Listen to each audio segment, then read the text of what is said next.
And welcome to Let Them Talk. I'm Paul DiRienzo, and we have a great show for you today. I have Clark Stoeckley here, who is most famous for the WikiLeaks Truck, we'll be seeing in a video in a little bit, and for his work in Occupy Wall Street. So welcome to the show, Clark. Thank you for having me, Paul. Great, we're looking forward to it. WikiLeaks has not received top secret information. Right. In fact, the information that was released supposedly by Bradley Manning was all very low-level classification. Sure. We're going to see a video shortly of Obama saying that Daniel Ellsberg's release of information was a different classification. And he's right. That classification was top secret. Daniel Ellsberg worked at the Pentagon. Right. Bradley Manning was private. Okay? And Daniel Ellsberg has proven to be a hero in America, and you know, time, history has shown that. To some, anyway. Yeah, and Bradley Manning is just the same. He ended the Iraq War. Sure. And that information has also caused uprisings in Tunisia and Egypt and Libya. Now, how does your advocacy on behalf of Bradley Manning, when you drive around in this truck, this gigantic truck, you can't miss it, comes down the street, WikiLeaks, Bradley Manning, top secret collection vehicle, et cetera, do you run into any law enforcement officials who feel it's their duty to stop you and find out what's going on? Well, actually, it's funny that you mentioned that. Yes, I have had some situations. Tell us some of your experiences. About 5 hours into driving the truck with the signage on it, I was pulled over by Secret Service. In fact, they had been following me. Now, I was driving around the White House and Capitol Hill. Then there was a protest. Right. This was March 19th of last year. And they arrested me and took me in and asked me all sorts of questions. What was the charges of your arrest? They said that my license was suspended, which was not true. And in fact, I never was charged with that. And so, you were charged with something? No. But they did interrogate me a lot. They asked me a lot of questions that weren't routine traffic stop questions, like how do you know Julian Assange, who do you work for, and so on and so forth. So I always answered those questions with a question like, is that a routine traffic stop question? And then they'd move on to the next question. I see. And they didn't get very far. And I think they figured out after about 7 hours that I was not harboring any information. So going around maybe even with a button that said WikiLeaks could get you noticed. I mean, any sign that attaches you with this folks, with Julian Assange or with Bradley Manning, can make you potentially a suspect, even if you support them. It seems that way anyway. Well, let's watch this video because I think it's pretty interesting and it helps set the rest of the conversation. Let me set the video up a little bit. Just recently, a group of us at Occupy Wall Street decided to produce a play based on Bradley Manning's chat logs with Adrian Lamo. And that was the fellow who snitched him out, basically, right? Who went to the authorities and said, this person's been telling me that he's doing this. He's actually testified at Bradley Manning's pretrial hearing as well. So we're going to use that chat log as a script for the text. All the text that is spoken is really going to come from the Bradley Manning character. And we're staging this in the back of the WikiLeaks truck. And the back of the truck is about the same size as Bradley's cell, and we're going to make it look like... And who are you working with on this? I'm working with Claire Leibowitz. Who was on the show about a month ago, 3 weeks ago. Yeah, great. Claire was a recent guest on our show, and now we're following her and your work together. This is great. So we're going to go and watch this video. It's about a little less than 3 minutes long, and it should set up the rest of our conversation. Great.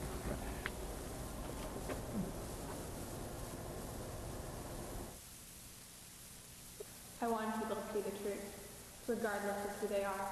Because without information, you cannot make informed decisions as a public. If I knew then what I know now kind of thing. Or maybe I'm just young, naive, and stupid. I'm hoping for the former. It can't be the latter, because if it is, we're screwed, as a society. And I don't want to believe that we're screwed. Here, when the state line let me know when you gather. Watch you. Light them all up. 202 traffic, 260s. Come on, fire. Hey, Roger. In 2010, Army intelligence analyst Bradley Manning allegedly released the largest leak of government documents in American history. He was arrested and served with 22 charges, including aiding the enemy. He has been held in solitary confinement without trial for over 500 days. During his confinement in Guantanamo Marine Court Brig, he has been stripped nude every night. He is allowed 1 hour of exercise per day. He has to respond to guards every 5 minutes. We're a nation of laws. We don't individually make our own decisions about how the laws operate. No, he's still fine. He's still fine. I mean, he's being courteous and he's asking questions. No, he broke the law. You can make it harder to break the law. Well, what he did was he's done. No, it wasn't the same thing. What it was, Ellsberg believed it wasn't classified the same way. Manning has been deemed guilty before proven in court. He is only now beginning hearings. Mainstream media has not covered Manning.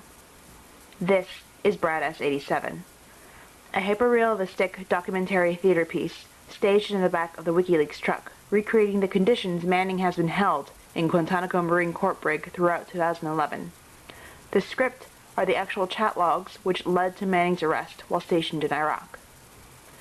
We are the whistleblowers of Occupy Wall Street, a group of theater artists dedicated to opening the eyes and minds of the public to courageous acts of dissent against abuses of power.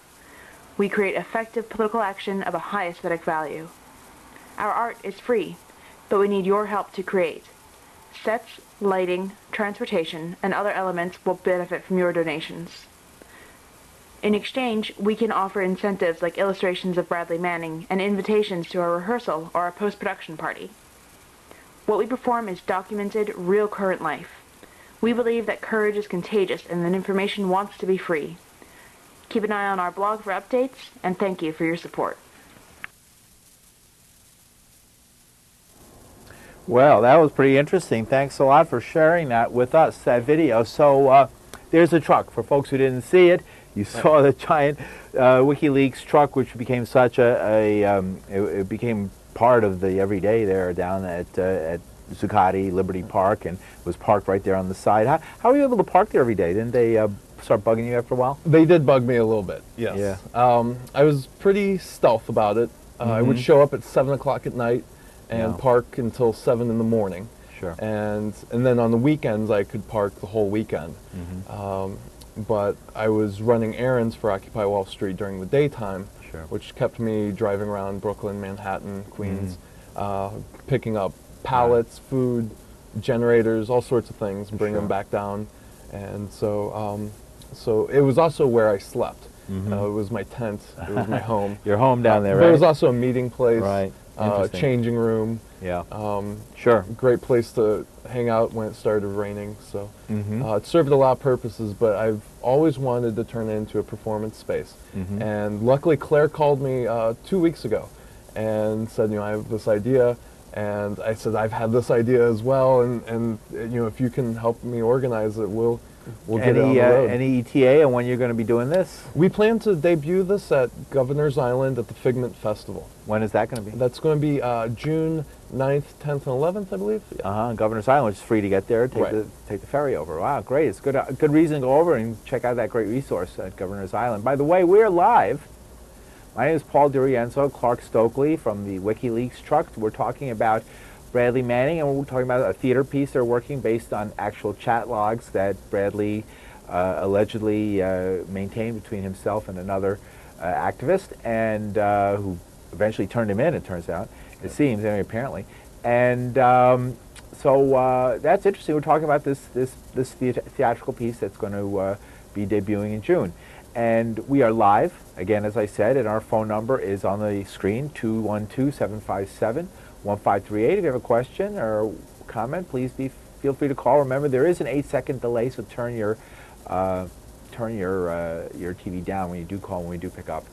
And don't follow yourself on the TV. It's very difficult when there's a delay. And so let's come back again. So why all this? What is the attraction of being involved in this struggle? What got you involved in this? Well, I believe that information like that should be free, so that the public can make informed decisions. Sure. I also had a brother who went to Iraq. He worked in communications. He was in Baghdad airport in March of 2003. Sure.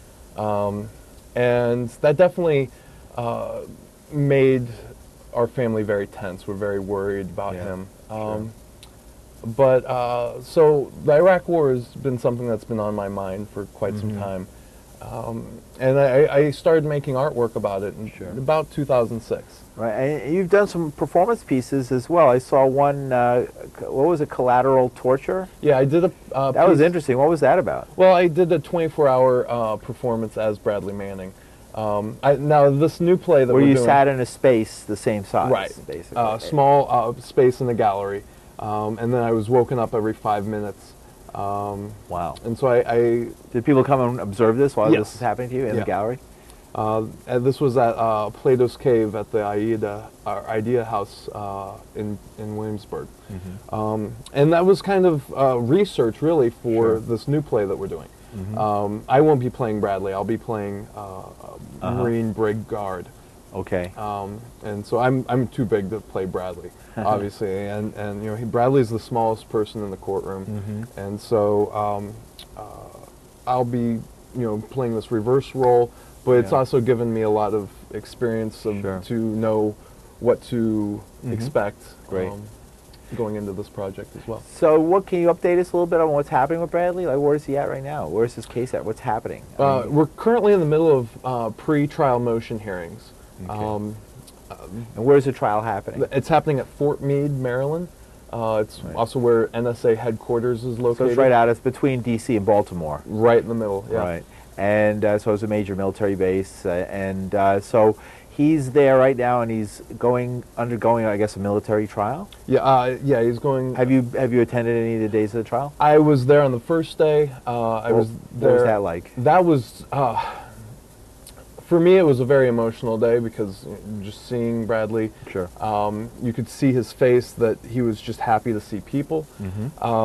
It was also the day before his birthday. Yeah. I went in and kind of got the motions out, and that allowed me to go back the next time. With a sketchbook. Okay. And start drawing him and the courtroom. And they allowed you to do that? Yes, I've been credentialed to go in and have special seating. Be a reporter and stuff, and be an artist. Correct. Because they don't allow, in this trial, there are no cameras. No cameras, no. Right, no OJ, right. no glove. I've actually had a lot of trouble getting my camera onto the Army base, even though I was credentialed. Right, somehow that's not surprising. Right. Right. And what else is surprising is the journalists have less freedom to roam around the base. They are constantly being chaperoned wherever they go. Really? Yes. But they also get this special building that has like lecture hall style. I thought seating. that only happened in North Korea. No. There's a special building with a live feed of the proceedings, and that's where journalists are allowed to have computers and cell phones live from that special building where they can observe you using it. And they also get a briefer by a military prosecutor every recess.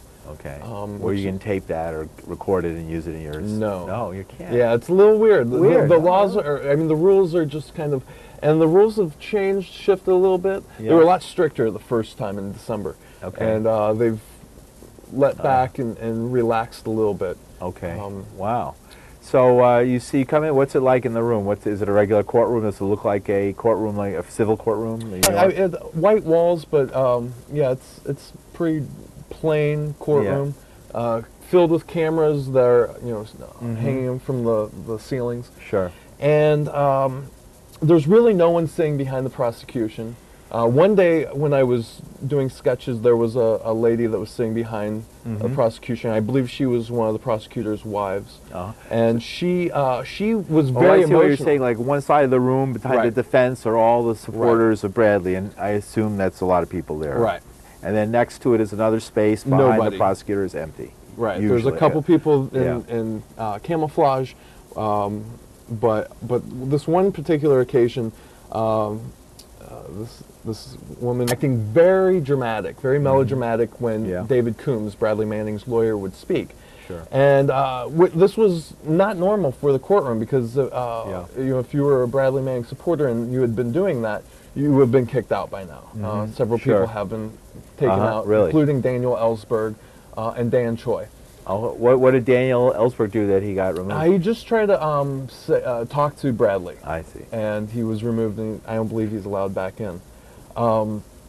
So this lady was, you know, she lot huffing and puffing and sighing. Yeah, right. And so I started drawing her, and I started you know, looking at her, and she could tell that I was drawing her and nothing else in the room. I focused all my attention on her, and she closed up and quieted down. Oh, really? And come recess, she was out of there. She was gone. She did not return. And I haven't your seen trial experience. Right. So it's no jury. No, it's not a jury trial, right? Not yet. Will a jury come in? There's going to be a jury? There's a possibility of a jury. That would be of they haven't made that decision yet. Yeah, this would be of all military officers.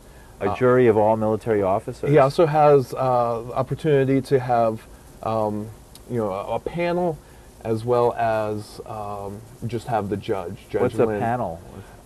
You know, I'm not familiar enough with the court-martial proceedings. So it's a little different. It's a court-martial and not something different than what we do here. This is totally different justice. This is a bit of a show court, kangaroo court, but I think they're trying to make an example of him. But I also don't feel like they have evidence to prove aiding the enemy. That's for sure. What did he look like when he came in? What did he look like to you? How did He's very thin. Okay. He's very composed. He seems very confident. His lawyer, David Coombs, is amazing orator. Uses his hands in very expressive ways. I would say he's the most stoic figure in the room. He's also been a teacher to Judge Lynn. So he often has referred to how he would explain something to his class if he was teaching. And there's some kind of connection there with the judge. Oh, really? I find it surprising that you know, she's allowed to. She hasn't recused herself after being one of his students, but okay, really interesting. So very good. So I didn't even know about that. And we're looking at the court-martial starting September 21st, going through April 12th, and then there are also pre-trial hearings in June and August, and June, July, and August. Okay, and then they'll have. What is the trial? Do you know anything about what the trial strategy is going to be? Do you have any idea what they're going to? No, that's a big secret, right? I believe that the defense has set itself up for appealing to the Supreme Court. There have been several motions to dismiss, and those have all been denied.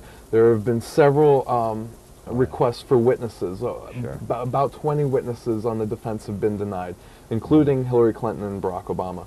And we saw a video of Barack Obama saying that Bradley Manning broke the law. He said he broke the law. Well, actually, in a minute, I'd like to play that video again, if that's all right, because that was a great video. Let me explain how that video was made. Yeah, for folks who heard it and want to know what was going on. There was a group in... By the way, we're talking to Clark Stoeckley from the WikiLeaks Truck, and who's obviously involved in supporting Bradley Manning and is bringing us a lot of very interesting information. So we're going to go. So the video that you saw of Obama saying that Bradley Manning broke the law was at a fundraiser for Obama in, I believe, Oakland or San Francisco. A few minutes earlier, we played this clip. And prior to what you saw there, a whole table of activists who had paid money to come to this dinner all stood up and started singing a song about Bradley Manning and how that we love you, but you know, you're going to really let us down if you don't save our hero. Sure. We love you, Obama, but you have to save our hero. Right? And afterwards, a couple of people with cameras, small phones, I believe, asked Obama about Bradley Manning, and that's when Obama said he broke the law. I think that's a very, very key piece of evidence, because that's your commander-in-chief saying, before somebody has even faced trial, that they're guilty. That they're guilty. So now we are guilty until proven innocent. And that is a horrible standard in this country. And that seems to be what's been going on in this right from the beginning. This trial should end immediately. It should have ended right then and there. There's also, you know, the torture that Bradley Manning has faced when he was in Quantico. But also, I mentioned earlier that Obama said that Daniel Ellsberg was a different situation because it was different. Right. Somebody brought up, what about Daniel Ellsberg, Right. who anybody sees as a heroic figure if you've been a community activist, Right. as the Right. president has, and to dismiss that experience by saying that. And the prosecution against Daniel Ellsberg was dismissed because Nixon had people going to a psychiatrist's office and breaking in, and and this was high level, top secret information. Right, and there's been a lot of things going around with persecuting leakers and, Right. and whistleblowers under the Obama administration. That seems even more worse than the previous administration. Correct. I watched 60 Minutes this weekend. Sure. And I saw the two Air Force pilots who came forward about carbon monoxide poisoning or Whatever lack it of is that's oxygen causing those planes. in these F-22s, Yeah. right? And they came forward because they had a U.S. senator, congressman sitting behind them, and Bradley Manning didn't have the opportunity. He didn't know. Right. It was very different. Yes. And so It's scary to be a whistleblower. It's not but the an easy Whistleblower thing Act to do. should be protecting him, and it's not. And Right. we need well, to when you stand see up that for video of civilians being machine gunned like that, Right. and then repeatedly, and when there's no threat at all coming from them. One of the guys in the military, Ethan McCord, was in that video, Yeah. and he was actually the one who rescued the little girl Sure. that was shot in the van. In the van, right. And he has later come out for Bradley Manning. And I think that's very powerful. This is somebody who was right there, saw Was it. there, right, Yeah. and supports him for Right. bringing this information out, Definitely. if in fact he was the one who did. Right. Do we have a minute to play that again, or would you like to add some more points? I would just suggest that people look up, Yeah, look it Obama up, says okay. Bradley Manning broke the law. Okay, and they can see that. Yeah, and they can see the full video All right. of the... And it's on YouTube, and Right. okay, it's Obama says Bradley Manning broke the law. Yeah, if It's you a search. search that, and then you'll you find can see it. Great. All right, let's. And then let's just repeat for folks, when are you going to be showing this theatrical piece in your WikiLeaks truck, based on the actual chat logs between Bradley Manning and the man who apparently snitched him out? Right. We are planning to debut Bradass 87 at the Figment Festival on Governor's Island. That's the second weekend in June, I believe the 8th, 9th, and 10th. Okay. That might be, Right. it's that second weekend in June. Right.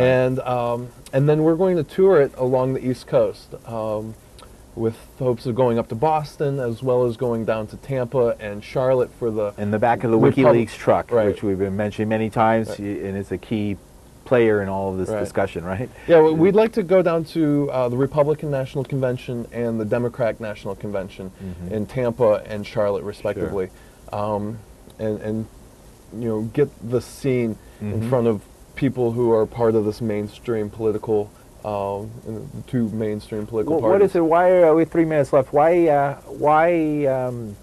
these chat logs? I haven't really read them all. What is the significance of these chat logs? Well, they reveal the motivations and intentions of Bradley Manning. They also don't make Adrian look like a very upstanding person. He's definitely, he claims to be a journalist or a minister. Right. Adrian Lamo is a bit psychotic. He has problems with drugs, and he's not a very reliable source. Not the first person like that the government has relied on. Right. And what is it about Bradley Manning's motivations that this shows? It shows military culture, especially Bradley Manning living under Don't Ask, Don't Tell, which has been repealed since his arrest. At that time, it was a lot of stress Right. under him to have. But Bradley also felt very isolated, had no one to turn to. He was stuck out in Iraq, a very small guy, kind of forced to go into the military by his father. Right. Also with And his his father is dreams not of, supporting him. His family is not giving him any support in this. His mother was supportive. Oh, that's good. But his father, no, not so much. He's not sitting there behind the No. prosecutor yet. No. That's the worst. Right. So we're also showing just this isolation that he is facing now, as well as the isolation that he faced throughout his growing up. Well, to put yourself in that space even for 24 hours, I mean, if anybody's ever even spent 24 hours in a small jail cell, and imagine that Bradley Manning's been now in this kind of situation and worse for 2 years now. Right. So that's a long time. It's harsh to anybody. Last minute, what would you like to leave folks with who are here and let them talk? Do you have a website folks can go to? You can always follow me on Twitter at WikiLeaks Truck. You can Google search Clark Stoeckley. My website is Stoeckley, C-S-T-O-E-C-K-L-E-Y. Stoeckley. Let me pronounce it correctly. Stoeckley, I don't know. Okay. And so spell it for folks again. It's C-S-T-O-E-C-K-L-E-Y. .com. Great, and folks can find and follow you and your work and your artwork there. Thank you very much for joining us. Again, 15 more seconds. Anything you'd like to leave folks? Just, if you don't know about WikiLeaks or Bradley Manning, look it up.